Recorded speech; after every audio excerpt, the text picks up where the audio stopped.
Hey, good Thursday morning, my friends. MLive Chief Meteorologist Mark Torregrossa here with the MLive Morning Weather Update brought to you by Consumers Energy. Yes, I feel a little bit more relaxed this morning. We're going to get into a lot of Michigan weather. First thing, I teased you, didn't I? Do not put the shorts away.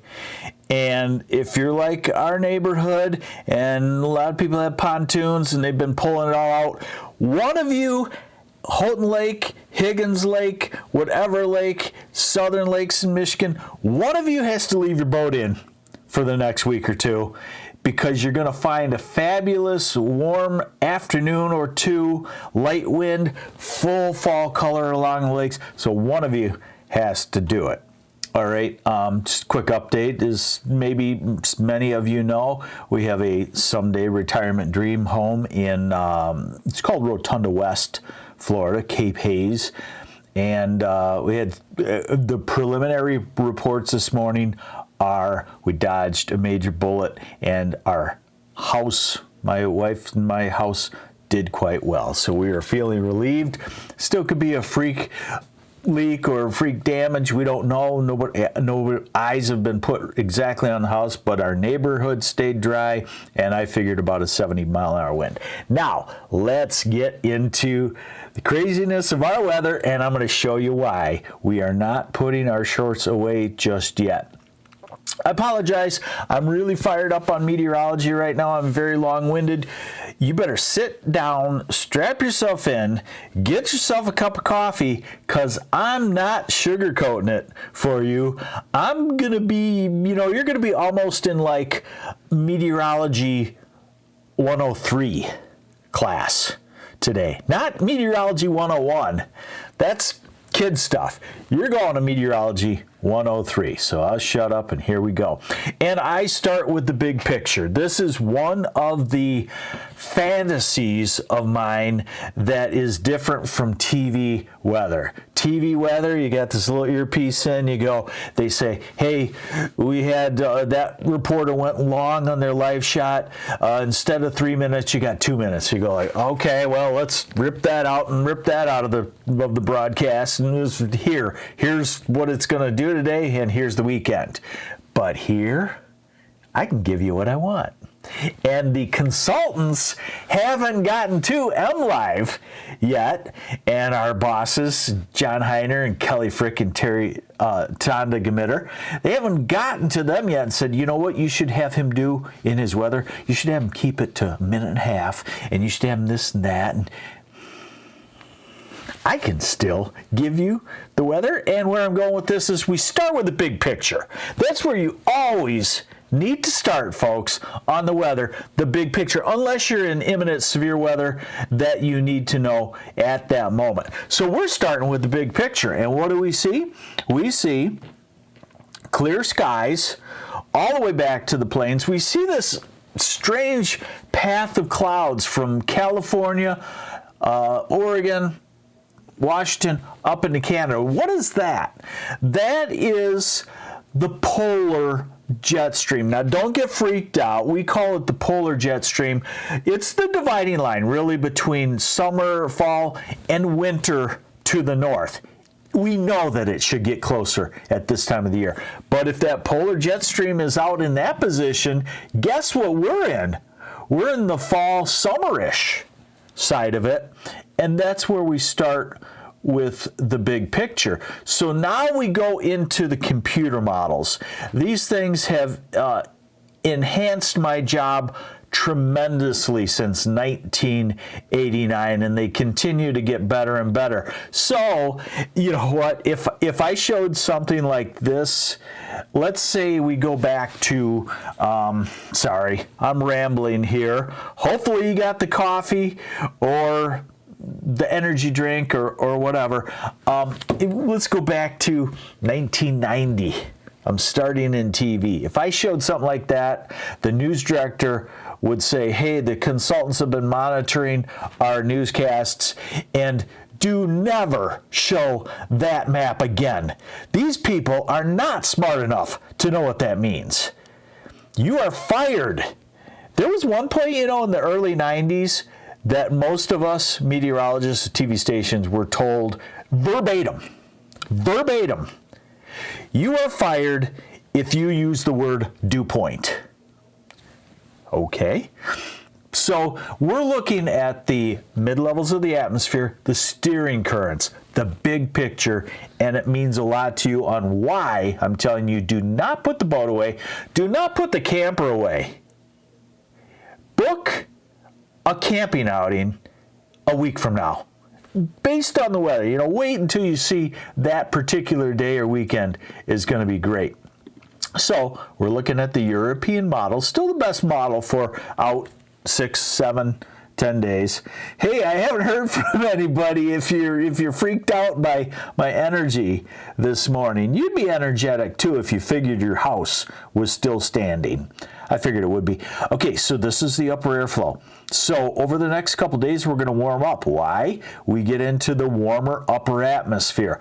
Will we ever get a drop of rain again? Yes, we will. There is some rain, and I'm going to go over that too. So this is, as we go into the weekend, this is Sunday, a disturbance coming in from the north. That will be cooler. That will be showery.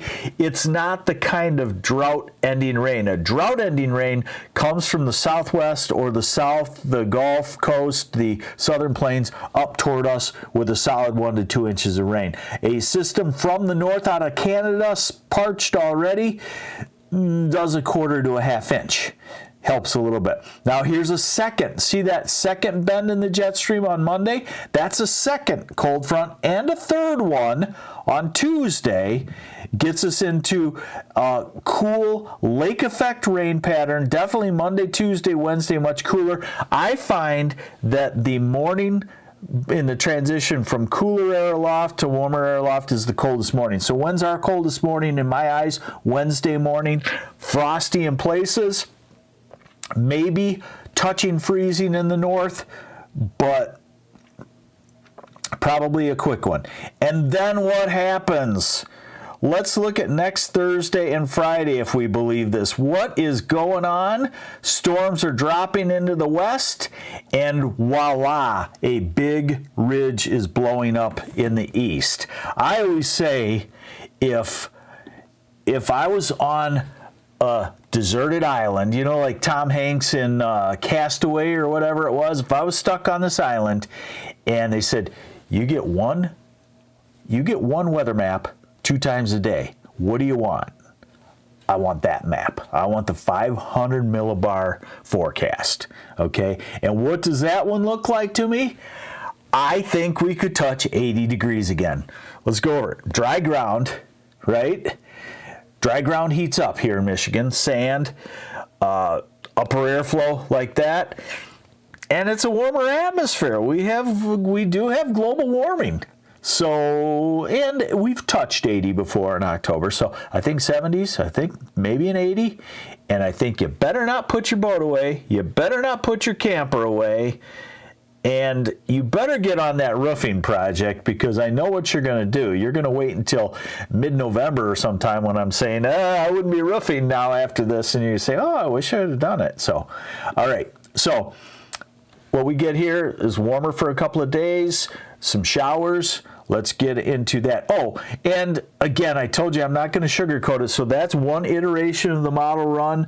We do like to look at what's called the ensemble of 31 iterations to see if it corroborates just the one best run, and it does. Watch this. So you're looking at the same thing, 500 millibars, 15,000 feet up. Does it have the storm system early next week? Yes, it does. Does it have the cool down? Yes, it does. It's going to happen. Does it have the big ridge blowing up, or is that just one run and it's off? Look at that. Now we're at Saturday, October 19th, and what does it say? Trough out west, big ridge in the east, and very warm. Yes, Patty Fresney, one more boating trip at least. At least.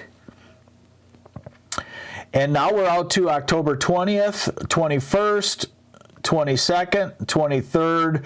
We're out 16 days, October 25th. What does that say? It says that we get cold fronts, we break down the extreme warmth probably, but it also says that the atmosphere is still warmer than normal and nowhere near starting to inch toward a winter thaw. Here is the more important thing for you, probably the surface weather. So today is a great day. Friday is a great day. It turns windy, it warms up. Friday night, the first cold front comes through, so maybe some showers. Ludington, Frankfort, Traverse City area, Mount Pleasant, Houghton Lake, minimal, less than a tenth of an inch. Saturday afternoon, looks great, a little more fallish. Sunday, here comes the frontal system. Sunday afternoon, showers quite numerous, maybe not so much in the southeast. Ann Arbor, Detroit, you tend to have a little bit different of a weather pattern than the rest of the state. The warmth is stubborn in the southeast. Now Monday and Tuesday, we get into a lake effect pattern, a much cooler pattern, clouds, breeze. Oh my gosh, it's fall realization. Wednesday morning, a frost, and then late next week, I think the heat is roaring back, or the warmth, I should say, 60s easy, 70s probably, maybe 80. David Feinblum, do you think Florida will be hit by yet another hurricane? I don't think so. We don't see that in the next 10 days. The upper air pattern would be conducive to it, but remember, when a major hurricane comes through the Gulf of Mexico, it cools things off for a while, and we're losing the power of the sun. It's possible, but each one would be weaker and maybe quite a bit weaker, but let's just hope not. So for us, we have some warm temperatures. Now, will we ever get a drop of rain again? It is very dry. Keep the hose going. That is the big warning from me. I personally, I'm eating my own cooking. Keep the hose going on freshly planted evergreens, shrubs, and trees, especially evergreens. Evergreens are always giving off moisture and needing it replaced. Evergreens are just like us. We're always giving off moisture. What if we don't drink water during the day? We get dehydrated. So something that hasn't been through a whole full growth cycle of a whole year, you need to keep those things watered. We don't have the heat of summer, so it's not a daily water. It's every 3 or 4 days. Trickle the hose on it. Set your alarm. I set the alarm on my phone for 15, 20 minutes. Trickle. And when I come back, there's a big weeped out pool of soil moisture. That's the proper way to do it. Not pour it on for a minute, look soaked. You dig down in that, and it's all run off, and about a couple inches are wet. There you go. All right, so is it ever going to rain again? This is total rainfall forecast. We've got a nice crowd this morning. Thank you, everybody, for joining me. This is MLive Chief Meteorologist Mark Torregrossa on the MLive Morning Weather Update. I'm late this morning because I have been distracted by watching our someday retirement dream home. Looks like make it through with flying colors, we are hoping, on the hurricane. All right, so through let me back up. Through Friday evening, this is what you get. A tenth of an inch maybe in northern lower Michigan. Through Sunday morning, not much more. And then Sunday does get showery, so by Sunday evening, look at that, a quarter to a half inch, northern 2/3 from Flint to Grand Rapids northward. Better rains in the northern part of the state. And then we go into a lake effect rain pattern that, look at the classic, the banana, I call it, the Lake Michigan banana. That's the lake effect. It doesn't come inland on a north-northwest wind, but it might come inland some more. So you can see by the time we get to Tuesday, Jackson, you might still be bone dry, Kalamazoo bone dry, Lansing bone dry,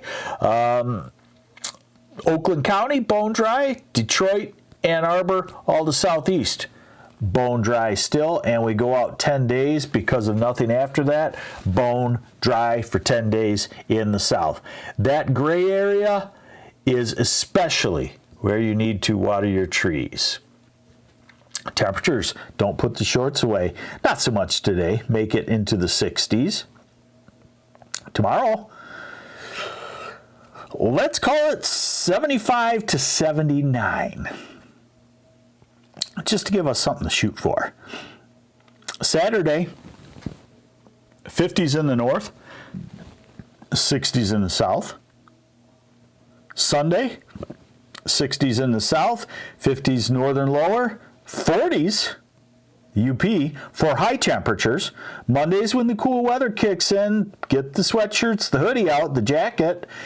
And then Tuesday, highs around 50, plus or minus a couple of degrees. Wednesday, add on a few degrees. Thursday, back into the 60s solidly. Next Friday, probably back into the 70s. And next weekend, maybe 60s, 70s. We'll have to see. What I should tell you is that what a model does, a model has a lot of equations that forecast in the future, but one thing it heavily weights as you get out into the future is what is normal.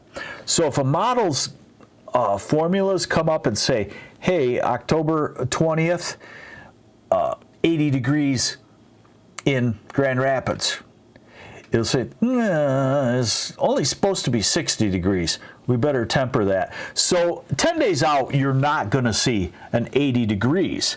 But you got me, meteorologist of 35 years. And when I see the upper air pattern that could support that, then I know that the surface temperatures in the models, it's possible. So, whew, that was a biggie, wasn't it? Sorry. You might need to take a nap now. Thanks for joining me on the MLive Morning Weather Update. Thank you for all of your prayers for me and my wife, my family, our dream situation. Everybody likes to live the American dream. And thank you for the prayers for everybody because it helped. What I said to everybody was pray for a weakening storm. Some places are devastated.